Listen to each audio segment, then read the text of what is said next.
There was a time when silence felt loud. An empty room felt unsettling. A quiet evening felt too long. A free weekend felt like something that needed to be filled. You reached for noise, music, messages, scrolling, conversation, not because you were extroverted, but because the stillness felt uncomfortable. Alone time wasn't peaceful. It was exposing. Now something has changed. You sit alone, and it doesn't feel threatening. You walk by yourself, and it doesn't feel lonely. You spend hours without conversation, and you don't rush to escape it. And part of you wonders, am I isolating? Am I becoming distant? Why does this feel calm? Look closely. This is not isolation. It is integration. Carl Jung believed that individuation requires periods of conscious withdrawal from the collective, not permanent detachment, but intentional separation. Because without solitude, you cannot hear yourself. Earlier, silence amplified insecurity. In stillness, your mind surfaced doubts, unanswered questions, unprocessed emotions, so you distracted yourself. Distraction is easier than confrontation. Noise is easier than awareness. Jung warned that people would do almost anything to avoid facing their own inner material. Constant engagement, constant socialization, constant stimulation, these can all function as avoidance. Solitude removes that buffer. It brings you face to face with yourself. And earlier, that felt overwhelming, because your internal structure was still consolidating. Without external input, you felt unanchored. Now, that anchoring has shifted. You do not need constant interaction to feel real. You do not need background noise to stabilize your thoughts. You do not need validation in real time to regulate your nervous system. Your center of gravity has moved inward. Jung described the self as the deeper organizing center of the psyche, beyond ego, beyond persona. As the ego aligns more closely with the self, dependence on external stimulation decreases. You can be alone without feeling erased. You can be quiet without feeling insignificant. You can sit with your thoughts without feeling consumed by them. That shift is profound. Earlier, alone time triggered rumination. Now it invites reflection. Earlier, silence felt like absence. Now it feels like space. Space to think. Space to integrate. Space to exist without performance. You may notice that you no longer rush to respond to every notification. You no longer feel anxious when plans fall through. You no longer panic when a day unfolds without interaction. Instead, you feel neutral, or even grounded. That grounding signals nervous system stabilization. Your body no longer interprets aloneness as abandonment. It registers it as safety. That is not detachment from people. It is attachment to yourself. Jung often retreated into solitude to write, reflect, and integrate his unconscious material. He understood that without solitude, growth becomes superficial. In constant engagement, you adapt. In solitude, you integrate. Integration requires quiet, because unconscious material surfaces when external noise lowers. Earlier, unconscious content may have felt threatening. Now, you can observe it without panic. Memories arise, thoughts surface, emotions move through, and you remain steady. You are not withdrawing from a world. You're no longer afraid of your own company. There is a difference. Isolation is avoidance of connection. Solitude is comfort within yourself. Isolation feels tense. Solitude feels spacious. Earlier, being alone felt like rejection. Now it feels like autonomy. You may still enjoy connection, still value relationships, still seek conversation, but you no longer need it to escape yourself. You no longer fear quiet. You no longer equate aloneness with failure. That shift marks identity consolidation. When your identity was externally anchored, being alone destabilized you. Now, your identity is internally sourced, and internal sourcing reduces urgency for constant engagement. You are not becoming antisocial. You are becoming self-contained. Self-containment is not disconnection. It is stability without external input, and stability changes how solitude feels. It feels healing, not heavy. It feels grounding, not lonely. You are not isolating. You are integrating, and integration requires space. space that earlier felt empty, but now feels full. The real shift isn't that you're spending more time alone. It's that you're no longer using people to avoid yourself. Earlier, social interaction regulated you. If you felt restless, you reached out. If you felt uncertain, you distracted yourself. If you felt empty, you filled the space with conversation. Connection wasn't just connection. It was escape. Carl Jung understood that constant engagement can function as avoidance. When we fear what lives in the unconscious, we drown it out with stimulation, noise, company, activity, because stillness brings material to the surface. Unprocessed emotions, unanswered questions, shadow traits we don't fully accept. Earlier, solitude exposed those things, and exposure felt destabilizing. So you avoided it, not consciously, but habitually. Now something is different. You can sit alone, and your mind does not attack you. You can spend an evening without plans and not feel rejected. You can go hours without speaking and not feel invisible. That is not withdrawal. That is integration. Jung believed that individuation requires encountering the shadow, the disowned, unexamined parts of the psyche. And that encounter cannot happen in constant distraction. It requires quiet. It requires space. Earlier, shadow material may have surfaced in solitude and felt overwhelming. Old regrets, embarrassing memories, insecurities, uncertainty about your direction. Now, when those thoughts arise, you observe them. You don't spiral. You don't distract immediately. You don't panic. You let them pass. That capacity marks psychological strength. You are no longer afraid of your own interior. And when you are not afraid of yourself, solitude stops feeling threatening. There is also a reduction in external validation seeking. Earlier, being around others reassured you that you were relevant, seen, heard, confirmed. Now, relevance feels internal. You don't need constant reflection from others to feel real. Jung described the process of withdrawing projections from the external world. When you project vitality outward, you depend on others to feel alive. As you reclaim that projection, vitality becomes internal. You can feel alive without audience. You can feel grounded without interaction. That shift changes emotional texture of solitude. It becomes restorative rather than heavy. Earlier, empty space felt like absence. Now it feels like opportunity. Opportunity to think deeply, to create, to reflect, to rest without performing.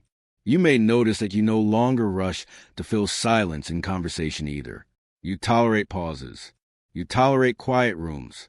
You tolerate space between interactions because your nervous system no longer interprets silence as threat. That is nervous system regulation. Your body does not read aloneness as abandonment. It reads it as neutral or even safe. There is also an identity component here. Earlier, you may have defined yourself through roles: friend, partner, colleague, entertainer, support system. When you were alone, those roles temporarily disappeared. And without roles, you felt undefined. Now, identity feels less role-dependent. You are still those things, but you are not only those things. You exist beyond interaction. Jung believed that the self, the deeper center of the psyche, is experienced most clearly in solitude.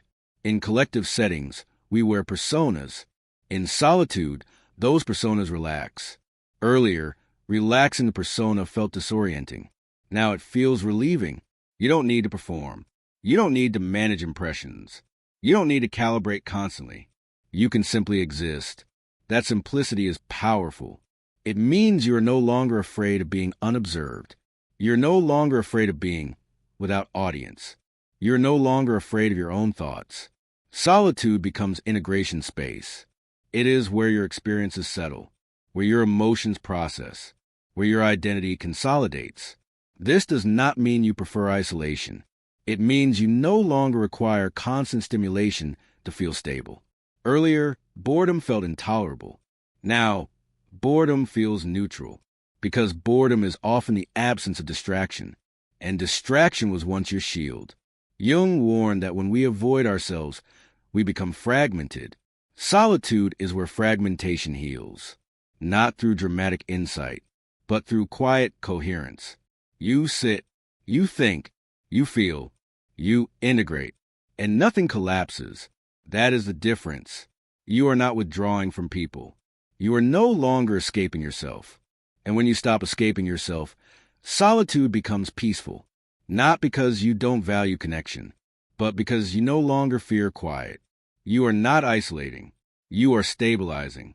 And stabilization always feels quieter than distraction, but far more grounded. The deepest change isn't that you spend more time alone. It's that being alone no longer feels like a reflection of your worth. Earlier, solitude felt personal. If you weren't invited, you questioned yourself. If your phone was quiet, you felt forgotten. If a weekend passed without plans, you felt behind. Aloneness felt like evidence. Evidence that you were not chosen, not prioritized, not needed. Carl Jung understood that when identity is externally anchored, solitude feels like social death. The ego, still dependent on reflection, panics without mirrors. No mirrors, no confirmation, no reassurance. So silence becomes threatening. But individuation shifts that structure. You begin to experience yourself directly, without constant feedback. And when that happens, solitude stops feeling like absence. It feels like presence. Earlier, you may have feared what solitude revealed. Uncertainty about your path, unprocessed grief, loneliness beneath distraction. But as you integrate those layers, they lose their intensity. You sit alone and nothing attacks you. You walk alone and nothing feels missing. You wake up to a quiet morning and it feels spacious, not heavy. That is identity consolidation. Jung believed that the process of individuation inevitably leads to a form of psychological solitude, not isolation from humanity, but separation from collective dependence. You no longer merge automatically with external rhythm. You can step outside it. And when you step outside it, you meet yourself more clearly. There is also something humbling here. You realize how much of your past urgency for connection was driven by fear. Fear of invisibility, fear of irrelevance, fear of confronting your own interior. Now, visibility is not required to feel real. You can exist unobserved and still feel whole. Earlier, you may have believed that comfort in solitude meant giving up on relationships, but that belief came from insecurity. Insecurity equates aloneness with rejection. Security recognizes aloneness as neutrality. You can desire connection without fearing its absence. You can enjoy time with others without fearing time alone. That balance marks maturity. Jung describes solitude as a fount of healing. Healing requires space. Space from collective noise. Space from performance. Space from constant reaction. In solitude, your psyche reorganizes. Experiences settle. Emotions process. Identity stabilizes. Earlier, you may have confused stimulation with aliveness. Now stillness feels alive, because you are not empty inside. You are inhabited. You are present to yourself. You may even begin to crave certain forms of solitude. Time to think deeply. Time to create. Time to rest without explanation. This is not avoidance. Avoidance feels tense. This feels calm. You are not isolating from others. You are no longer abandoning yourself. That is the real shift. Earlier, you ran toward noise to avoid internal discomfort. Now, you can sit in quiet without escaping. You have built internal companionship. And internal companionship changes everything. You are never truly alone. You are with yourself. And that presence feels stable. Jung believed that until you make the unconscious conscious, it will direct your life and you will call it fate.